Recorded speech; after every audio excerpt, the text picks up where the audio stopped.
Olá pessoal, boa tarde. Eu gostaria de dizer que estou com saudade de vocês, espero que vocês estejam bem. E aí vou trazer uma revisão para vocês comentar alguns tópicos do slide que eu deixei na plataforma, tá certo?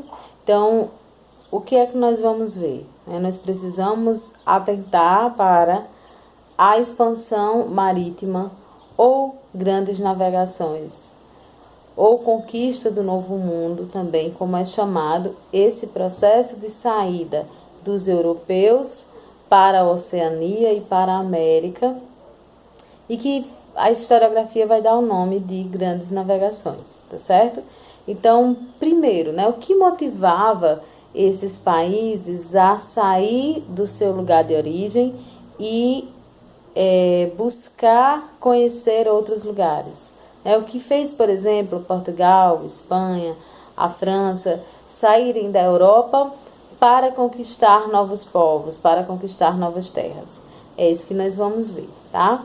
Lembrando que esse processo ele começa no finalzinho do feudalismo, daquele período em que ocorre a ruralização da economia, a ruralização da Europa. Então, as pessoas migram da cidade e vão para o campo. No entanto, as navegações marítimas, elas vão de fato se efetivarem já nessa transição e aí na formação dos estados nacionais, que foi o comentário da nossa última aula, A última vez que nós nos reunimos, nós falamos sobre o que caracterizava um Estado Nacional. O que é um Estado Nacional?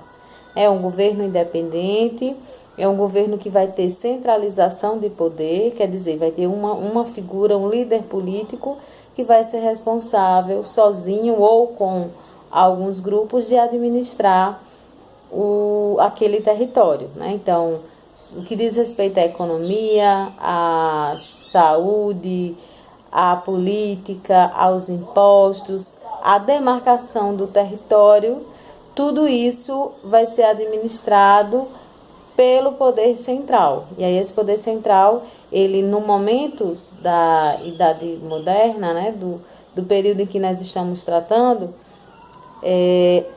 esse Estado centralizado vai ser regido por um rei, na maioria das vezes um rei absolutista. E aí nós vimos o que era o Estado central, o que eram as monarquias absolutistas, tá certo? Então, essas grandes navegações elas vão começar aí, quando esse governo ele começa a se centralizar, quando esse governo começa a se organizar, e aí ele começa a investir nessas grandes navegações, a ver nessas grandes navegações a condição de expandir o seu reino, de expandir o seu império, e sobretudo lucrar com isso, tá? Bom, de vez em quando eu vou dar uma olhadinha aqui para o lado, é que eu estou utilizando os slides que eu mandei para vocês, tá certo? Então vamos aqui, Por que ocorrem as grandes navegações, O que é que motiva esses estados nacionais, seja, por exemplo, o que motiva esses estados nacionais, França, Portugal, Espanha, a criar essa política de expansão, Quando é que ocorre essa expansão marítima, tá? Então, vamos tentar responder a essa perguntinha aí, tá? Então, que fatores contribuíram para a expansão marítima europeia? Para tentar responder essa pergunta, nós precisamos entender que o principal motivo seria e foi a formação dos estados nacionais e a centralização política, que foi o que eu comentei anteriormente. Então, só quando o Estado ele se centralizou, só quando houve um Estado nacional, ou seja, quando aquela região e aqueles povos se declararam como portugueses, ou como espanhóis, ou como franceses, é que iniciou esse processo, tá? A aliança entre o rei e a burguesia, Por que essa aliança? Porque foram os burgueses quem financiaram essa expansão marítima. Eles eram interessados nisso, principalmente porque eles buscavam fortalecer as suas relações comerciais. e os avanços tecnológicos. Então, só foi possível ter a expansão marítima quando o homem começou a dominar as técnicas de navegação. E aliada a essas técnicas de navegação, ele utilizou instrumentos que direcionavam o homem no mar. E que instrumentos são esses, gente? A criação de uma navegação mais forte, que no caso as caravelas, né? O uso da bússola também. Então, também a cartografia, ou seja, os mapas que eram feitos com muita precisão das coordenadas para que os homens não se perdessem nas navegações, eles não se perdessem em alto mar. O uso do astrolábio também, que era foi um instrumento muito importante para que o homem pudesse se situar em alto mar. Então, quais fatores contribuíram? Formação do Estado Nacional e política centralizada, a aliança entre os reis e os burgueses e o avanço da tecnologia e o uso desses instrumentos, certo? Seguindo, quais eram os interesses nas grandes navegações, né? Por que é que o Estado Nacional, ou seja, por que esses países, eles tinham interesse nas grandes navegações? E aí esses interesses, eles são divididos em 3, tá? Interesses econômicos, interesses religiosos e interesses sociais. Então, na área dos interesses econômicos, nós precisamos voltar à questão dos burgueses. Então, os burgueses, eles pretendiam ampliar a sua rota comercial, né? Então, ou seja, conseguir firmar um comércio entre a Europa e o Oriente, tá? Ampliar a sua produção de alimentos a partir disso, buscar metais preciosos, né, no além-mar, como se chama, e também romper o monopólio das cidades italianas, que era quem tomava conta do comércio turco. Quando os turcos invadiram Constantinopla, que era a capital de Roma, do Império Romano do Oriente, os turcos começaram a ter, as cidades italianas começaram a ter esse monopólio das vendas. Então, as especiarias, a seda, todo o material de luxo que vinha do Oriente ficava retido nas cidades italianas. E aí, os burgueses, os burgueses principalmente da Espanha, Portugal, Inglaterra, eles queriam conter esse monopólio, tá? Segundo motivação ou segundo interesse seria o religioso. A Igreja Católica, ela queria conseguir mais fiéis, né? Nesse momento vale lembrar que estava nascendo ali o protestantismo, né? A corrente cristã do protestantismo, que estava fazendo com que a Igreja Católica perdesse parte dos seus fiéis, tá? E a terceira motivação, né, que estaria no campo da motivação social, é o enfraquecimento da nobreza feudal, tá? Então, e também o fortalecimento da burguesia mercantil, ou seja, dos burgueses que eram comerciantes. Então, a sociedade estava deixando de ser camponesa e se direcionando à cidade. E para isso precisava aumentar o comércio, precisava aumentar a receita, ou seja, o aumento de dinheiro, né, de capital de cada estado nacional desses, tá certo?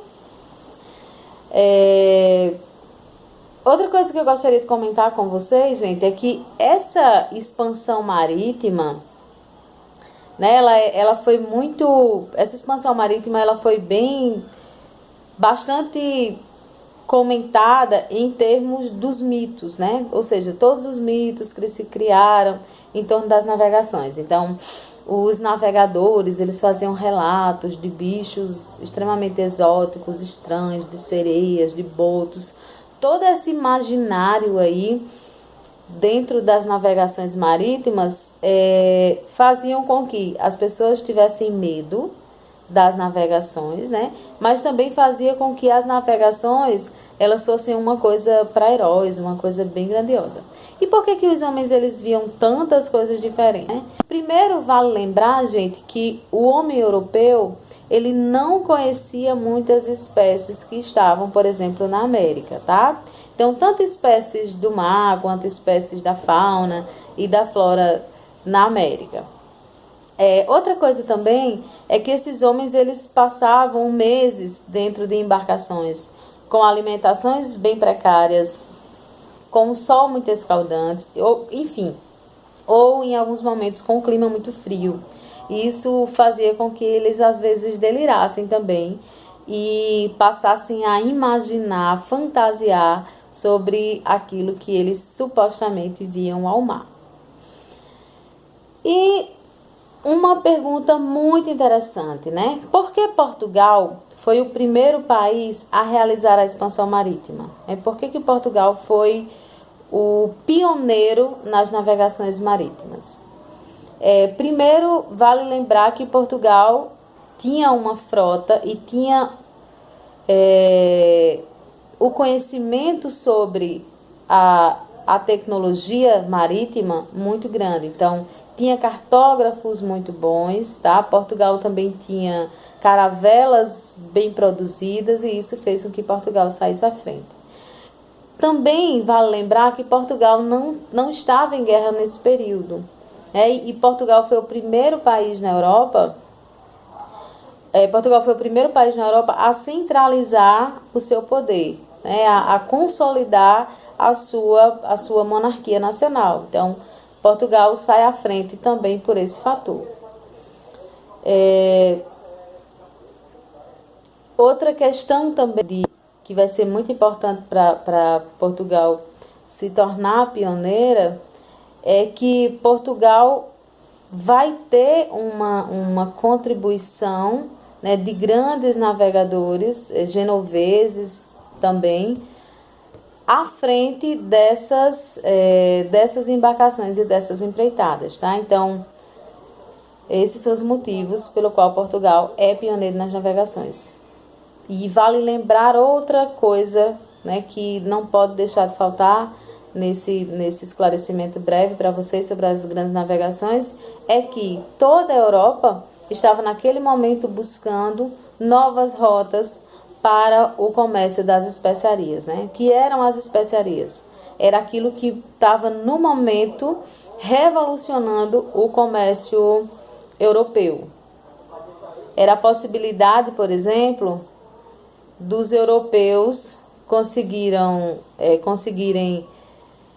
manter as suas carnes durante mais tempo saudáveis, né? A gente está falando de um tempo que não tinha geladeira, de um período em que não tinha refrigeração. E aí as especiarias elas ajudavam muito na qualidade da alimentação. Além disso, elas também eram necessárias para a fabricação de remédios e também para a fabricação de perfumes, enfim, de perfumaria, de cosméticos. Tá bom? Então, essa é só uma introdução, né? Na próxima aula eu trago mais coisas, a gente vai falar sobre as navegações para a Espanha e para a França, tá bom? Vejam lá na plataforma, lá tem as atividades, também tem um texto anexado e eu espero que nós possamos nos ver em breve. Um beijo!